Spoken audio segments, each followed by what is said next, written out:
Honesty Media.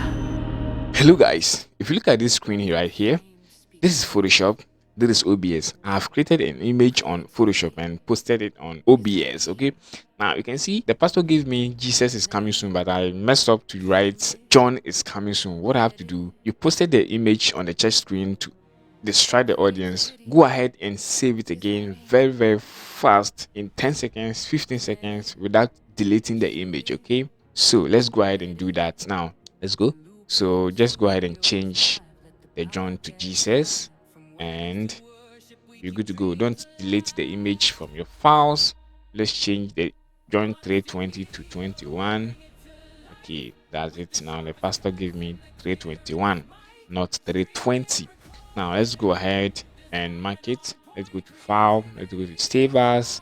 Let's go to save on your PC. Now let me choose the save as type. I use JPEG. Let me find the location of the image. This is where I created the image. Now go ahead and find the image, then double tap on your image. You can see, don't type any name here, but double tap on it. Okay, good. Now replace it. Now they will ask you, do you want to replace it? Yes, replace it. Then automatically to change on OBS. There will be a pop-up here to click on it. OBS. Okay, now if you look at OBS, it has changed.